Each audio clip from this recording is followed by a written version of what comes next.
আসসালামু আলাইকুম বন্ধুরা, বাঙালি কন্যা চ্যানেলের আর একটা ভিডিওতে আপনাদের অনেক অনেক স্বাগত। আশা করি আল্লাহর রহমতে আপনারা অনেকেই ভালো আছেন, আর আমিও আল্লাহর রহমতে খুব খুব ভালো আছি। সকাল সকাল আমি প্রত্যেক দিনের কাজের মতো আজকেও শুরু করে দিলাম। আমার বেডটাকে সুন্দর করে পরিষ্কার করে নিচ্ছি। আজকে অনেকটাই বেলা হয়ে গেছে, যেহেতু অনেকটা তাড়াতাড়ি করে আমি আমার হাজব্যান্ডকে, আমার দেওরকে ওদেরকে ছেড়ে দিলাম। আর এখানে ওই জন্য একটু দেরি হয়ে গেছে বলে আর আমার বেডটা একটু তারা সুন্দর করে একটু ঝেড়ে ঝুড়ে পরিষ্কার করে নিচ্ছি, কারণ বাইরে অনেক কাজ আছে। হ্যাঁ, তার আগে বলি, জানো তো আজকে একটা অনেক বড় বিপদ হতে যাচ্ছিল। তো তোমরা সেটা আমার সঙ্গে দেখতে থাকো, পুরো ভিডিওটা দেখতে পাবে কি বিপদ হচ্ছিল না হচ্ছিল, সেগুলো সব কিছুই তোমাদের সঙ্গে আমি শেয়ার করেছি। আর এখানে ড্রেসিং টেবিলটা একটু যেন মনে হচ্ছিলো উপরগুলো একটু হালকা হালকা যেন সাদা সাদা ধুলো ঝুলের মতো লাগছিল। সেই জন্য আমার বেড ঝাড়ুটা দিয়ে একটু পরিষ্কার করে নিচ্ছিলাম। আর আমি আমার টেবিলটা একটু সুন্দর করে সাজিয়ে গুছিয়ে নিচ্ছিলাম রোজগারের মতোই। তো জানো তো, আমি তোমাদের সঙ্গে সারাদিনে যা যা করি সব কিছুই তো শেয়ার করি। আমার কিন্তু এটাতে মানে অনেক ভালো লাগে, অনেক শান্তি লাগে যে আমার পরিবার, আমার এই পরিবারের সঙ্গে আমি যা যা করি সব কিছুই আমার ইউটিউব পরিবারের ফ্যামিলির সঙ্গে সমস্ত মেম্বারের সঙ্গে আমি সব কিছুই শেয়ার করে থাকি। আর আমার জোহানবাবু কিন্তু এখানে পড়াশোনার জন্য একটু ডিস্টার্ব করছিল, বলছিল একটু আদর করুন। ওই জন্য একটু আদর খেয়ে নিয়ে পড়াশোনা করতে শুরু করে দিয়েছে। তো আমি বলছিলাম, বাবু আপনি পড়াশোনা নিজে নিজে করুন, আর আমি একটু রান্নার ব্যবস্থাটা করে নিই। আমি আপনাকে দেখতে পাবো, কোনো কিছু ভুল হলে আমি আপনাকে বলে দেবো। ওই জন্য ও ও নিজে নিজেই পড়াশোনা করছে এখানে। আর একটা কি জিনিস কি জানো তো, আমাদের গ্রামে কিন্তু সকাল সকাল সবাই ঘুম থেকে উঠে পড়ে। গ্রামের একটা কি সুবিধা, যে সকাল সকাল ঘুম থেকে উঠেই একটা জিনিস শুনতে পাবে, সেটা হচ্ছে মোরগের ডাক আর পাখির ডাক। এটা শুনতে কিন্তু সকলেরই বেশ ভালো লাগে, মনটা যেন জুড়িয়ে যায়। চোখটা খুলেই যখন বাইরের পরিবেশে তাকানো হয় তখন দেখতে পাওয়া যায় খুব সুন্দর একটা শান্ত হাওয়া, যেটা কিন্তু চোখ দুটো জুড়িয়ে যায়। তাই সকাল সকাল প্রত্যেকটা কাজ করতে কিন্তু খুব ভালো লাগে, কারণ এই রকম একটা আবহাওয়া, এরকম একটা পরিবেশে কাজ করার একটা আলাদাই শান্তি। তার সঙ্গে আমার এই কাজগুলো কিন্তু আমি স্বচ্ছ, পরিপাটি ও সুন্দর করে নেওয়ার চেষ্টা করে থাকি সব সময়। আর দেখো, তোমাদের সঙ্গে গল্প করতে করতে এখানে আমি চলে এসেছি রান্নাঘরে। আর এখানে আমার কিছু ছাই ছিল, যে ছাইগুলো আজকে আমার একজন পাড়াতে বলেছে যে রেখে দেবে তো বৌমা, আজকের এই ছাইগুলো আমি নেব। কারণ এই ছাই দিয়ে কিন্তু বাসনকোসন মাজতে বেশ পরিষ্কার হয়ে যায়। সেই জন্য সেই বয়স্ক মহিলাটা আমাকে বলে গেছেন যে আজকে আমি ছাইগুলো নেব। সম্পর্কে কিন্তু উনি আমার শাশুড়ি মা হন। সেই জন্য আমি এই ছাইগুলোকে একটা জায়গায় পরিষ্কার করে তুলে নিচ্ছি, নিয়ে কিন্তু আমি এখন রেখে দেবো। আর এই জায়গাটা শুধু রেখে দিলে কিন্তু ছাইটা অনেকক্ষণ থাকবে। ছাইটা কিন্তু খুব একটা গরম নেই। কালকে রান্নার পরে অনেক সময় কি হয়, ছাই গরম থাকলে এই জিনিসগুলো নষ্ট হয়ে যায়। তাই ছাইটা গরম নেই বলে আমি রেখে দেবো। আর ছাই খুলতে গেলে জানো তো, হাতে অনেকটাই নোংরা হয়ে যায়, কালি হয়ে যায়। সেই জন্য আমি সেটাকে ভালো করে সুন্দর করে হাতটা ধুয়ে তবেই রান্নাবান্না চাপাই। এই দেখতে পাচ্ছ, আমি এখন উনুন পাড়টা ভালো করে ঝাঁট দিয়ে নিচ্ছি। আর কালকে জানো তো, আমি যে উনুনটা নাতা দিয়েছিলাম, সেই উনুনটা দেখো আজকে কত সুন্দর সাদা চকচকে হয়ে আছে। আর এই রকম কিন্তু অনেক দিন যাবে সাদা চকচকে। আর একটু একটু এখনও ভিজে ভিজে আছে, কারণ এই ওয়েদারটা তো শীতের, সেই জন্য একটু একটু ভিজে ভিজে রয়ে গেছে। আমাদের একটা গ্রামের মানুষদের গ্রামের প্রতি একটা আলাদা মায়া আর একটা আলাদা ভালোবাসা থাকে। গ্রামের প্রত্যেকটা জিনিসের ওপরেও কিন্তু সেটা থাকে। যারা ছোট থেকে গ্রামে বড় হয়েছে, অনেকেই যারা শহরে চলে গেছে, তারা কিন্তু এই গ্রামটাকে অনেক মিস করে। তোমাদের সঙ্গে গল্প করতে করতে আমি এখন উনুনটা ধরিয়ে দিচ্ছি, কারণ 10টার মধ্যে তো আমাদের জানোই ভাত রেডি করতেই হবে। তো আমি সেই জন্য উনুনটা এই দিকের উনুনটা ধরিয়ে দিচ্ছি, কারণ এই দিকের উনুনটাতে আমাকে এখন ভাত বসাতে হবে। সেই জন্য আমাকে উনুনটা এখন রেডি করতে হবে। এই ছোট ছোট বাঁশের কঞ্চিগুলো দিয়ে আমি এখন উনুনটাকে ভালো করে ধরিয়ে নেব, কারণ এই কঞ্চিগুলোতে কিন্তু উনুন ধরানো খুব সহজ হয়ে যায়, আর উনুনটা তাড়াতাড়ি ধরেও যায়। আর এই বাঁশের ওই কঞ্চিগুলো কিন্তু আমাদের বাগানেরই সব কিছু, আমাদের বাঁশ বাগানের কঞ্চি এগুলো। আর এই বাঁশ বাগানের এই কঞ্চি দিয়ে উনুন ধরিয়ে রান্না করা খুবই তাড়াতাড়ি কিন্তু রান্না হয়। আমার যেন মনে হয় গ্যাসের থেকে তাড়াতাড়ি এই উনুনে রান্না হয়ে যায়। হ্যাঁ, তোমাদের একটা কথা মনে করিয়ে দিই, যে আপুরা আমার ভিডিও দেখতে দেখতে লাইক করতে ভুলে গেছো, তারা অবশ্যই একটা সুন্দর লাইক করে পাশে থেকো। আর যারা এখনও কমেন্ট করোনি তারা অবশ্যই কমেন্টে জানিও কেমন লাগলো তোমাদের আজকের আমার এই পুরো ভিডিওটা। আর দেখো এখানে কিন্তু আমি পোড়া মোবিল দিয়ে আবার উনুনটা ধরিয়ে নেব। পোড়া মোবিল কিন্তু খুব খারাপ জিনিস জানো তো, একবার যদি হাতে লেগে যায় আর তাতে যদি আগুন ধরে যায় খুবই কিন্তু রিস্কি ব্যাপার। তার সঙ্গে আবার এই পলিথিন আর এই গ্যাসের এই যে ধোঁয়াটা লাগে, গ্যাস গন্ধটা কিন্তু খুবই খতরনাক হয়ে থাকে।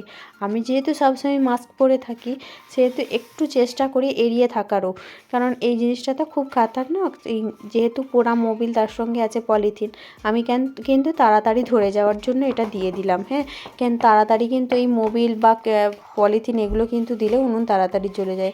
দেখতে পাচ্ছ কত তাড়াতাড়ি আমার উনুনটা ভালোভাবে ধরে গেল। এই জন্য কিন্তু আমি উনুন ধরানোর জন্য হয় পোড়া মোবিল না একটু পোড়া মোবিল না থাকলেও কিন্তু পলিথিন দিয়ে ধরিয়ে দেবার চেষ্টা করি। দেখেছো কত বড় একটা বিপদ হতে গিয়েছিল। এটাই তোমাদেরকে আমি বলতে যাচ্ছিলাম, উনুন ধরাতে যেয়ে না কিন্তু আমার হাতটা অনেকটাই পুড়ে গেছে, আমার এই হাতের উপরের দিকটা অনেকটাই লেগেছে। এটা কিন্তু খুব খারাপ জানো তো। আজকে হয়তো আমার হাতের অল্পর উপর দিয়ে লাগলেও আর এটা যদি বড়সড় কোনো বিপদ হতে পারতো। জানি না উপরওয়ালা হয়তো আমাকে এই ছোটোর ওপর দিয়ে হয়তো বড়সড় বিপদ থেকে বাঁচিয়েছে। আমি তবু আমার হাত জ্বলছিল, সেই অবস্থাতেও কিন্তু আমি উনুনটা তাড়াতাড়ি ধরাচ্ছিলাম। যেহেতু আমার তাড়াতাড়ি রান্নার ব্যাপার থাকে সেহেতু এই ছোটোখাটো কাটা বা ছোটোখাটো পোড়া এগুলো কিন্তু অতটাও আমার মনে করি না কিছুই, কারণ এগুলো আমাদেরকে মনে করলে কিন্তু সব সময় আমাদের প্রতি পদে পদে কিন্তু অনেক রকম বিপদ হয়ে থাকে। সেগুলো ধরলে কিন্তু সংসারের কোনো কাজই হবে না। এই জন্য আমি এখান থেকে বাইরে থেকে একটা বাঁশের ফাটা ছিল নিয়ে এসে এখন আমি দিয়ে দিয়েছিলাম উনানে। আর আমার ভাতটা কিন্তু খুব তাড়াতাড়ি ফুটে গেছে। ওই যে তোমাদের সঙ্গে আমি শেয়ার করলাম না যে গ্যাসের থেকে যেন উনুনে তাড়াতাড়ি হয়, আর সত্যি করেই কিন্তু গ্যাসের থেকে উনুনে তাড়াতাড়ি রান্না বান্না হয়, তবে অনেকটাই সেফও হয়। আমাদের যেহেতু চাষের জিনিসপত্র রয়েছে অথচ আমাদের কাঠগুলো কিন্তু কেনা, আমার কাঠগুলো কিন্তু না কিনলে কিন্তু আমার কোনোভাবেই রান্নাবান্না করতে পারবো না। আর এখানে দেখো আমার এই দুদিকের উনুনটাকে ধরানোর জন্য আমাকে একটু খড়ের কুটি ব্যবহার করতে হয়েছিল, কেননা আজকে প্রচণ্ড হাওয়া দিচ্ছে, সেই জন্য খড়ের কুটিটা আমাকে অবশ্যই ব্যবহার করতে হবে, নাহলে আমি উনুনটা ধরাতে পারবো না। এই যে উনুনটা ধরাতে কিন্তু হিমশিম খেয়ে যাচ্ছি, কারণ প্রচণ্ড ধোঁয়া হচ্ছে, আর ধোঁয়া হলে কিন্তু প্রচণ্ড কষ্ট হয়। আমার কিন্তু ধোঁয়াতেও অ্যালার্জি আছে, ওই জন্য আমাকে একটু ভালো করে চোখ বন্ধ করে বা বেশিক্ষণ ধোঁয়া হলে সেখান থেকে সরে চলে যেতে হয়। তাও কি করব, অনেকটা কষ্ট করেই সেটাকে মেনটেন করে নিতে হয়। আমাকে এই দুদিকের উনুনটা ধরিয়ে এখন রান্না করতে হবে। আজকে কিন্তু জানো তো রান্নায় আছে অনেক কিছু তরকারি, সেটা হচ্ছে ঢ্যাঁড়সের আমি পেঁয়াজ দিয়ে একটু চচ্চড়ি করব, আর তার সঙ্গে আছে আলু পটলের তরকারি, মানে যেটা হচ্ছে বেশ কষা কষা, যেটাকে আলু পটল কষা রেসিপি বলা হয় সেটা। আর তার সঙ্গে আমি বিফ রান্না করব একটু। হ্যাঁ, যারা বিফের রেসিপি দেখতে চাও তারা অবশ্যই কমেন্ট করবে। আর আমার কিন্তু বিফের একটু অল্প রেসিপি দেওয়া আছে আমার চ্যানেলে, যদি তা দেখতে চাও সেটা দেখতে পারো। আমি কিন্তু একটু অন্য স্টাইলে বিফ রান্না করে থাকি। আমি এখন এই কড়াইটাতে রান্না করব আলু পটলের তরকারি, আর এদিকের আমি হাঁড়িটাতে রান্না করব ঢ্যাঁড়সের চচ্চড়ি। শুধুমাত্র পেঁয়াজ দিয়ে চচ্চড়িটা করছি আমি, আর ঢ্যাঁড়স আর পেঁয়াজ, এতে কিন্তু আমি কোনো রকম মশলা ইউজ করব না। সেটা হচ্ছে যেটা ইউজ করব সেটা হচ্ছে অল্প লঙ্কার গুঁড়ো দেবো আর নুন দেবো, তাছাড়া কোনো কিছুই আমি ঢ্যাঁড়স চচ্চড়িতে ইউজ করব না। এটা কিন্তু এইভাবে করলে কিন্তু খেতেও বেশ টেস্টি হয়, একটু ঝাল ঝাল হয়। যদি ঝালটা যদি তোমরা দিতে পারো একটু লঙ্কা কুচিয়ে কিন্তু দিলে কিন্তু ঝালটা তোমাদের মনের মতো হবে। যারা ঝাল খাও না কিন্তু দেওয়ার দরকার নেই। হ্যাঁ, আমি কিন্তু এইভাবেই রান্না করি। ওইদিকে দেখো আমার ভাত মনে হচ্ছে হয়েই এসেছে, এবার ভাতটা হয়তো নামিয়ে দেবো, কারণ ভাত হয়ে গেলে আমার তাড়াতাড়ি অনেকটা কাজ এগিয়ে যাবে। জানি না আজকে কত দূর করতে পারবো, কারণ আমার আজকে একটু বেলা হয়ে গেছে রান্না করতে, তাও চেষ্টা করছি। আমার ভাত হয়ে গেছে আর আলু আর পটলটাও ভাজা হয়ে গেছে। এদিকে দেখো অনেকটা গল্প করতে করতে আমি অফ ক্যামেরায় কিন্তু অনেকটা এগিয়ে নিয়েছি কাজ, কারণ তোমাদের সঙ্গে তো অনেক গল্প বাকি। তোমাদের সঙ্গে আমি আজকে যেটা শেয়ার করব জানো তো, নিজেদের যখন খুব শরীর খারাপ হয় না, আপন কেউ না থাকলে খুব কষ্ট হয়, মনের দিক থেকে শান্তি পাওয়া যায় না। কারণ আমার যখন একবার খুব শরীর খারাপ হয়, মানে আমার জোহনবাবু হওয়ার আগে বিয়েরই পরপর, তখন আমার অ্যাপেন্ডিক্স হয়েছিল। সেই অ্যাপেন্ডিক্সের সময় সময় আমার হাজব্যান্ড আমার পাশে ছিলেন। তখন আমার মানে বিয়ের আগে তো আমার আব্বা মা আমার কাছে ছিল, তখন আমার মনে হচ্ছিল আমার আব্বা মা যদি আমার কাছে থাকে আমার আরও খুব ভালো লাগবে। কিন্তু একটু সমস্যার কারণে অনেক বড় একটা ঘটনা তোমাদের সঙ্গে আমি শেয়ার করব, সেটা তোমরা দেখো। সেটা হচ্ছে আমার কতদিন ধরে আমি বিয়ের পরেই আমি বিয়ের বেশ কিছুদিন পর থেকে আমি কিছুদিন খেতে পারতাম না, বমি করতাম, আমার কোনো ডাক্তারের রোগ ধরতে পারছিল না। ডাক্তার যখন আমাকে অনেক কিছু পরীক্ষা টরীক্ষা করতে দেয় তখন আমি পরীক্ষা করে যখন ডাক্তারের কাছে নিয়ে দেখাতে যাই, আমার হাজব্যান্ড গিয়েছিল সাথে, তো ডাক্তার দেখাতে গিয়েছিলাম আর কি। তখন আমাকে ডাক্তার দেখিয়ে বলে এমার্জেন্সি ভর্তি করতে হবে, খুব সিরিয়াস অবস্থা আর কি। শুনে কিন্তু আমার হাজব্যান্ড খুব ভয় পেয়ে যায়, বলে কিনা এত তাড়াতাড়ির মধ্যে কিভাবে হবে, আর আমার সাথে তো কেউ আসেনি, আর আমরা কিভাবে সব কিছু ম্যানেজ করবো। মানে ও তো খুবই নার্ভাস হয়ে পড়েছে, আর আমার তখন এমন অবস্থা যে আমি তখন চোখ খুলে পর্যন্ত তাকাতে পর্যন্ত পারছি না। দিয়ে তখন ডাক্তারবাবু আমাকে যখনই বলেছে, তখন আমরা ডাক্তার দেখাতে গেছি, তখন বাজে বেলা 11টা, আর বলেন 3টের সময় অপারেশন করব। আর সেই মুহূর্তে আমাদের বাড়ি এসে আবার যাওয়ার আমাদের পক্ষে সম্ভব ছিল না, অনেকটাই রাস্তা হয়ে যেত। দিয়ে বাড়িতে আমাদের খবর দেওয়া হয়, তখন বাড়িতে খবর দিয়ে যেতে যেতে কিন্তু অনেকটা টাইম লেগে যাবে। ডাক্তারবাবু আমাদেরকে বলেছে অ্যাডমিট করে দিতে নার্সিংহোমে, সেই জন্য আমাকে অ্যাডমিট করতে আমার হাজব্যান্ড নিয়ে গেছে, সমস্ত কাগজপত্র নিয়ে গেছে। তো তখন আমার মাও কিন্তু চোখ অপারেশন করতে কলকাতায় আছেন। তো সেই জন্য আমার আব্বা আমার মা দুজনেই কলকাতায়, সেহেতু আমাকে কিন্তু সেই পরিস্থিতিতে, হ্যাঁ আমার মা আমাকে ফোন করেছেন, বলছে তোর তো শরীর খারাপ ছিল, কেমন আছিস। কিন্তু আমি তখন হসপিটালে নার্সিংহোমে বেডে শুয়ে আছি, আমি তখন বলছি আমি ভালো আছি। আমাকে বলছে তোর এত কথাবার্তা কোথা থেকে আসছে, অত কথা শুনতে পাচ্ছি। আমি বললাম যে মা তুমি ভেবো না, আমার বাড়িতে অনেক লোকজন, তো আমি তো নতুন বউ, আমাকে দেখতে এসেছে, ওই জন্য ওর অনেক কথা বলছেন, তাই জন্য আওয়াজ আসছে। তো উনি তখন বলছেন ঠিক আছে, সুস্থ আছিস তো? আমি বললাম হ্যাঁ। তার কিছুক্ষণ পরেই আমার অপারেশন হবে। তখন আমার মনটা এমন হচ্ছে, সত্যি বলতে বন্ধুরা, মনে হচ্ছে আমি ছুটে একবার মায়ের কাছে যেয়ে জড়িয়ে ধরে আমি বলি মা আমার শরীর খুব খারাপ, আমার ভালো লাগছে না। দিয়ে তখন আমার মা আমাকে শুনে যখন বললো ভালো আছি, তখন মা ফোনটা রেখে দিল। কিন্তু আমার বেলা 5টার সময় অপারেশন হয়ে গেছে। তখনও কিন্তু আমার মা জানেন না বা আমার আব্বা জানেন না যে আমি অপারেশন হয়েছি বলে। তো যখন অপারেশন থিয়েটারে ঢুকেছি, তখন একটা কিন্তু বেশ ভয়ানক মুহূর্ত ছিল। আমাকে যখন অপারেশন থিয়েটারে নিয়ে যাওয়া হয়েছে, তখন কিন্তু আমার লাইফের ফার্স্ট অপারেশন, তখন কিন্তু আমি দেখছি একটা সিজার করে, তখন একটা মেয়ের সিজার করেছে, তখন শুধুমাত্র বেবিটাকে বের করেছে, পেটের সমস্ত কিছু দেখতে পাচ্ছি আমি। তখন ডাক্তারবাবু বলছে তাড়াতাড়ি ওনাকে বাইরে নিয়ে চলে যাও, উনি ভয় খেয়ে যাবেন। কিন্তু আমার যা পরিস্থিতি ছিল সেই মুহূর্তে আমার মনে হচ্ছিল আমার কাছে অপারেশনটা খুবই জরুরি, আমার পরিস্থিতি খুবই খারাপ ছিল। সেই জন্য আমার অতটা কিছু মনেও হয়নি, শুধু মনে হচ্ছিল আমি একবার আমার মায়ের মুখটা আর আমার আব্বার মুখটা একবার দেখব, এটা মনে হচ্ছিল। আর হাজব্যান্ডটা সবসময় আমার কাছে ছিল, প্রচণ্ড টেনশন করছে, মানে কি বলবো, কান্নাকাটির মতো আর কি অবস্থা। তো যেহেতু ছিল, ওদের তো অত তাড়াতাড়ি কান্না আসে না, সেহেতু অতটা কাঁদতেও পারছিল না। তো বাড়ির লোক তখন হাজির হয়ে গেছে, আর আমার অপারেশনও হয়ে গেছে। পরের দিনকে আমার আব্বাকে আমার চাচা তিনি বলেছেন যে এরকম আমাদের মেয়ের এই অপারেশন হয়েছে। তো আমার আব্বা যথারীতি দেখতে আসার কথা, কিন্তু আমার মাকে বললে আমার মা খুবই টেনশন করবেন, সেহেতু আমার মাকে বলছেন না। অপারেশনের কিন্তু 2 দিন পরে আমার মা জানতে পারে আমি অপারেশন হয়েছি। আর মা জানলে কিন্তু মা খুব কান্নাকাটি করবে, সেই জন্য মাকে কিন্তু বলা হয়নি। কিন্তু মা যখন বুঝতে পেরেছিল কিছু একটা হয়েছে, তখন মা কিন্তু সবাইকে জোর করেছিল, সেই জন্য মাকে বলা হয়েছিল যে এই হয়েছে, কিন্তু তুমি টেনশন করো না, ও ভালো আছে। কেন তো অসময়ে যখন নিজের লোক কাছে না থাকে তখন খুবই কষ্ট হয়, এটা কিন্তু আমি নিজে থেকে খুব জানি। আমার তখন এখন যেমন আমার যেহেতু আমি অনেক দিন আমার এখানে চলে এসেছি, সেহেতু যদি আমার আল্লাহ না করুক সমস্যা কিছু হলেও আমার কিন্তু তখনও মনে হবে যে আমার আব্বা আম্মাকে একবার দেখলে ভালো হতো। কিন্তু এখানের লোকেদেরকে অনেকটাও আমি আপন করে নিয়েছি, এখানে আমার হাজব্যান্ডের আব্বা মাও আমার আব্বা মা, তাদেরকে যদি আমি আপন না করতে পারলাম, তাহলে আমার সংসারে কি সুখ শান্তি আসবে, কি উন্নতি হবে, কি উপরওয়ালা ভালো করবে, সেটা তো কখনোই হবে না। সেই জন্য আমি ওই জিনিসটা সবসময় খেয়াল রাখি যে আমার আব্বা মা সেখানে রেখে এসেছি, এখানে আমি আমার আব্বা মা একটা পেয়েছি, এটা আমি সবসময় খেয়াল রাখি। জানি না সবাই কতটা কীরকম ভাবে। আমি একটা জিনিস বলবো সবাইকে, যে হাজব্যান্ডের বাপ মাকে যদি না নিজের বাপ মা করতে পারো, তাহলে কিন্তু তোমারও ভাই বোনেদের যখন বিয়ে হবে বা তোমার ভাইয়ের বিয়ে হবে, তখন তোমার ভাইয়ের বউ এসে কিন্তু তোমার বাপ মাকে নিজের বাপ মা বলে মানতে পারবে না। এটা জিনিস খুব ভালো করে খেয়াল রাখবে। তোমার বাপ মায়ের সুখের জন্য হাজব্যান্ডের বাপ মাকে ভালোবাসা দিতে চেষ্টা করবে। আর অবশ্যই তোমার বাপ মা সে যতই খারাপ করুক না কেন, চেষ্টা করবে সবসময় ভালো করার।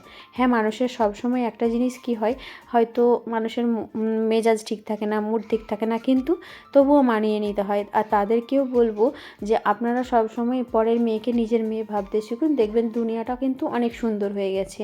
হ্যাঁ, এটা কিন্তু সবাই ভাবতে পারে না, তবু আমি বললাম, জানি না কেন মনে হলো আজকে তোমাদের সঙ্গে শেয়ার করলাম।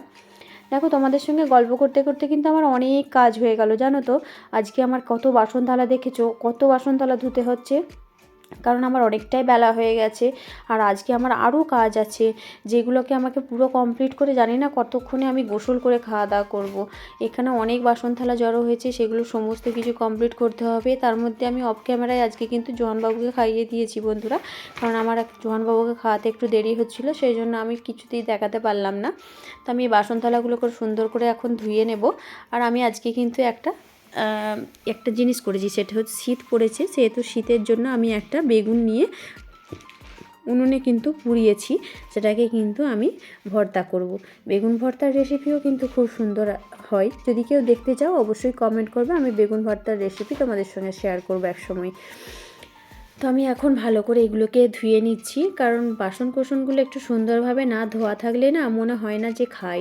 অনেকে আছে বাসনকোসন ধুলেও কিন্তু বাসনকোসনের গ্লেজ থাকে না, বা বাসনকোসন থেকে অনেক সময় গ্যাস গন্ধ ছাড়ে, সেটা কিন্তু কখনোই ভালো লাগে না আমার। বিশেষ করে আমি ওই যে বললাম না, আমি যখন রান্না বান্না করলে সবজি কাটার জায়গাগুলোকেও কিন্তু সুন্দর করে ধুয়ে নিই, না ধুলে কিন্তু অপরিষ্কার হয়ে যায়। বন্ধুরা, অনেক গল্প করতে করতে একটা কথা বলা হয়নি। যদি আমার চ্যানেলে কিন্তু নতুন হয়ে থাকো, প্লিজ চ্যানেলটাকে সাবস্ক্রাইব করে আমার পাশে থেকো, আমাকে ভালোবেসো। তো আর যারা আগে সাবস্ক্রাইব করে গেছো তাদেরকে অসংখ্য অসংখ্য ধন্যবাদ, অনেক অনেক অনেক ভালোবাসা রইল আমার তরফ থেকে। আর একটা কথা যেটা হচ্ছে, বড় ছোট যেই আমার ভিডিও দেখো না কেন, তারা অবশ্যই আমাকে প্রচুর প্রচুর দোয়া করবে, যাতে আমি আরও বড় হতে পারি, আরও ভালোভাবে আমার সংসারটাকে সাজিয়ে গুছিয়ে নিয়ে চলতে পারি। আর যারা আমার বড় আছেন তাদেরকে আমার সালাম অবশ্যই রইল, আর যারা ছোট আছেন তাদেরকে অবশ্যই আমার তরফ থেকে অনেক অনেক অনেক ভালোবাসা রইল। আর আমার যে আপুরা আমার ভিডিও দেখছো, তারা সেই আপুরা অবশ্যই আমাকে ভালোবাসা দিয়ে যাবে। অনেকেই কমেন্ট করে থাকো, দিদিভাই তুমি একা হাতে সারাদিন কি করে এত কাজ করো। আবার অনেকেই কমেন্ট করেছো, দিদিভাই তোমার কাজগুলো খুব সুন্দর, খুব পরিষ্কার, খুব ভালো লাগে দেখতে। তাদেরকে কিন্তু অনেক অনেক ধন্যবাদ, অনেক অনেক ভালোবাসা। হ্যাঁ, তোমরা এইভাবেই আমার দোয়া করে আমার পাশে থেকো, তাহলেই আমার কিন্তু হবে। আবার অনেকে বলেছে যে দিদিভাই আমাদের এরকম উনুন কিন্তু আমাদের এখানেও আছে, আমাদের এখানেও কিন্তু এরকম উনুন ব্যবহার করে। অনেকে বলেছে তোমার এই ভিডিও দেখে আমার খুব ভালো লাগলো। তারা সত্যি বলছি, তাদেরকে আমার অনেক অনেক দোয়া রইল, অনেক অনেক ভালোবাসা রইল। তোমরাও কিন্তু এইভাবে আমার পাশে থেকে ভালোবাসা দিয়ে যাও। আমি কিন্তু আরও বড় হতে চাই, আমি আমার সংসারটাকে আরও সুন্দর করে সাজাতে চাই। তোমাদের ভালোবাসা, তোমাদের দোয়া থাকলে কিন্তু এইভাবেই আমি এগিয়ে যেতে পারবো। গ্রামের মানুষদের জানো তো, কোনো কিছুতেই যেন হার মানতে চায় না। মানে যে কোনো কাজ হোক, যে কোনো কষ্ট হোক, কোনো কিছুতেই কিন্তু হার মানাতে পারে না। আমরা চেষ্টা করি সব সময় যে যতই কষ্ট হোক, তো আমি কিন্তু সব কিছুই করে নেওয়ার চেষ্টা করব। ওই যে বললাম না, আমার হাতটা একটু পুড়ে গেছে, ওই হাতটা কিন্তু জ্বলছে, তা সত্ত্বেও কিন্তু আমি কোনো কিছু বাদই দিচ্ছি না, কোনো কিছু কাজেরই আমার বাদ পড়বে না। আমি সব কিছু কাজ কিন্তু একা হাতেই সামলে নিতে পারবো। ওই ছোটোখাটো পোড়াতেও আমার কিছু মনে হবে না। কিন্তু একটা জিনিস জানো, অনেক সময় কি হয়, এই পোড়াটাই আমি যখন আমার বিয়ের আগে ছিল, তখন আমার এই পোড়াটাতেই মনে হতো কত লেগেছে, কত জ্বলছে, কত কি। এখন যে আমার সহ্য শক্তিটা বেড়েছে, সেইটা কিন্তু অনেকটাই বিয়ের পর কিন্তু বেড়ে গেছে, সত্যি কথা বলবো। কারণ আমি ছিলাম বাড়ির ছোট মেয়ে, তাই আমার একটুতেই মনে হতো অনেক লেগেছে, অনেক কষ্ট হচ্ছে এটা। আর একটা ব্যাপার হচ্ছে যে বাবা মায়ের কাছে যখন থাকবো, তখন কিন্তু আদর যত্নটা একটু বেশি আলাদা হয়। আর যখন নিজের সংসার হয়ে যাবে, তখন কিন্তু সেই জায়গাটায় যখন আমরা এসে দাঁড়াবো, তখন সেই সহ্য ক্ষমতাটা, সেই কষ্টটা, সেটার কিন্তু ভাগ আলাদা হয়ে থাকে, সব সময় সবার ক্ষেত্রেই হয়ে থাকে। আর আমার যখন জোজোবাবু এখন বাইরে ছিল, এসে আমাকে বলছে মাম্মাম আপনার এখনও রান্না হয়নি আজকে, আর কত দেরি হবে, একটু তাড়াতাড়ি রান্নাবান্না করুন। আমি বলছিলাম বাবা আমার আজকে একটু দেরি হবে, আপনি একটু খেলা করুন, আমি তারপরে আপনাকে ডেকে গোসল করিয়ে দেবো। কিন্তু আমার এত কাজ আছে জানি না কখন গোসল করাতে পারবো। বলতে বলতে কিন্তু আমার বাসন কোসনগুলো অনেকটাই মেজে পরিষ্কার করা হয়ে গেছে, শুধুমাত্র এই টিফিনটা আছে। সেই টিফিনটা শুধু এটা কিসের জানো, তোমাদের সঙ্গে এটাও শেয়ার করি। আমার জোহানবাবুর খিচুড়ি যেখানে স্কুল মানে অঙ্গনওয়াড়ি থেকে খিচুড়ি আনা হয় এই টিফিনটাতে, ওই অঙ্গনওয়াড়ির টিফিন এটা। আর আমার ওই অঙ্গনওয়াড়ির খিচুড়ি খেতে আমার জোহানবাবু বেশ পছন্দ করে, বলে এই খিচুড়ি খেতে ভালো লাগে। আর বাড়ির খিচুড়ি কিন্তু আলাদা স্বাদ, আর এই অঙ্গনওয়াড়ির খিচুড়ি কিন্তু আলাদা স্বাদ। আমার কাছে জোহানবাবু এলো, বললো মামা আমার একটা হামি দিন। হামি খেয়ে আবার বাইরে চলে গেল। আজকে কিন্তু আমার অনেকটাই বেলা হয়ে গেছে জানো, দেখো 1:15 বেজে গেছে, এখনও পর্যন্ত আমার কোনো কাজই হলো না। দেখি এরপরে অনেক কাজ যেগুলো আছে সেগুলো সেরে নিই। ক্যামেরাতে কিন্তু আমাকে পানি তুলে নিতে হয়েছে, পানির সুইচ দেওয়া হয়েছিল। আর এখানে উঠোনে কিন্তু আমি তিলের গাছ কিছু শুকোতে দিয়েছিলাম পরের দিনে রান্না করব বলে, সেগুলোকে এখন ঝাঁট দিয়ে ভালো করে পরিষ্কার করে নিচ্ছি। এগুলোকে গুটিয়ে কিন্তু আমাকে রান্না চালার মধ্যেই আবার রেখে দিতে হবে, কারণ পরের দিনে সকালে আবার রান্না বান্না আছে। তো আজকের মতো ভিডিওটা এ পর্যন্তই, পরবর্তী ভিডিওতে আবার দেখা হচ্ছে। খোদা হাফেজ।